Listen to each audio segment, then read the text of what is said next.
quiet city of Enugu, the Okafor family lived a peaceful life. Papa Adaeze, a civil servant, Mama Adaeze, a school teacher, and their 7-year-old daughter, Adaeze, were close and humble. They were polite, respectful, and generally kept to themselves.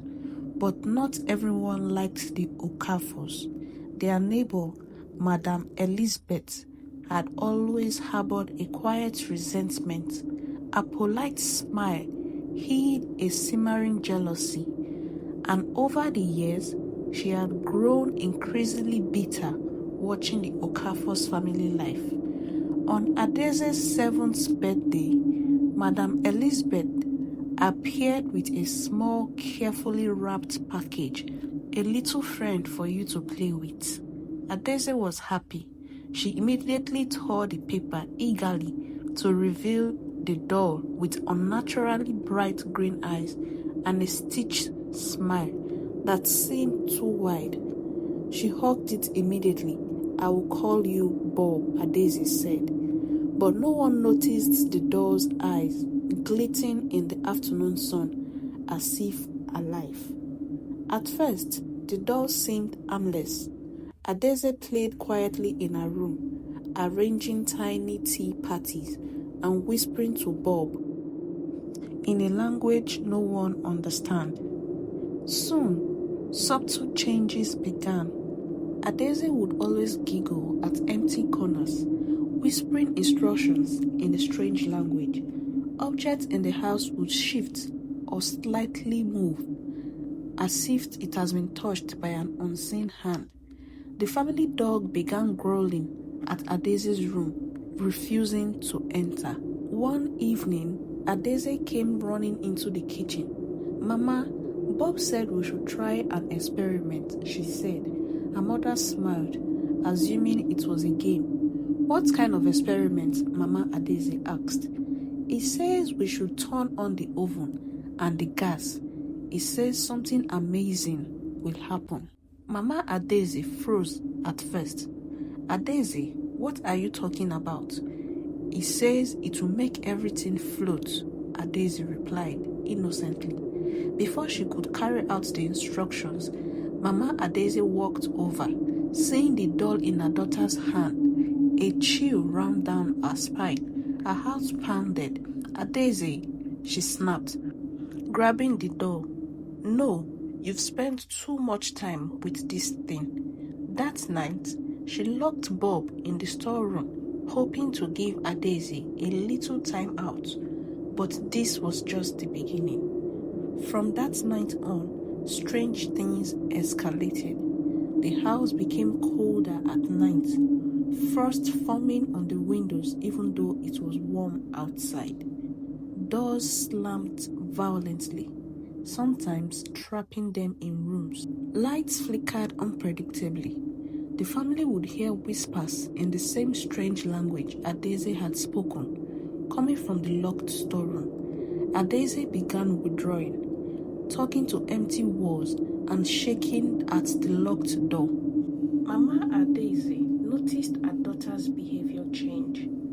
Calm, the sudden rage, then speaking as if someone else controlled her voice. One night, she came to the kitchen for a drink of water. To her surprise, she found the doll sitting upright on the kitchen table, even though it had been locked away all day. Its green eyes glimmered maliciously in the dim light. She had goosebumps immediately. Cold chills ran down her spine. She had seen things online of similar stories. Mama Adaeze discovered horrifying parallels. Children receiving mysterious green-eyed dolls as gifts. Families tormented by unexplainable events, and the dolls moving, whispering, and influencing the children. Her blood ran cold again. She immediately knew what was at play. Madam Enyola's gift was no coincidence. It was a curse, a carefully crafted vessel of evil. A woman that never liked her family, gifting her child all of a sudden. She should have seen this coming. That night, she didn't sleep. She ran upstairs to call her husband, and when they came down, Bob was no longer there.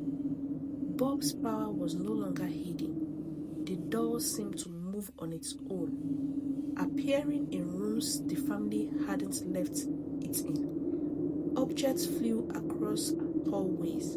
Shadows shifted like crawling hands. Even Adaeze's reflection in the mirrors seemed delayed, twisting unnaturally. Adaeze's father, Chike, tried to destroy the door with a hammer. Bob's surface didn't crack. When he tried throwing it into the fire, it shimmered unnaturally, mocking him. That night, the family awoke to a full-blown terror. Furniture levitated slightly, then crashed. Windows shattered on their own. Adaeze screamed in the doll's voice, "You shouldn't have locked me away." It was clear the doll had completely possessed the household and was feeding on their fear. The Okafors tried locking Bob away in reinforced metal boxes, calling priests for exorcisms. Nothing worked. Bob always returned to Adaeze's bed, smiling, his green eyes brighter, crueler, almost human. Adaeze became a puppet for the doll, her voice sometimes merging with Bob's sinister tone. One moment she was a frightened child, the next a chilling agent of terror, turning off electricity, opening gas valves, whispering threats to her parents.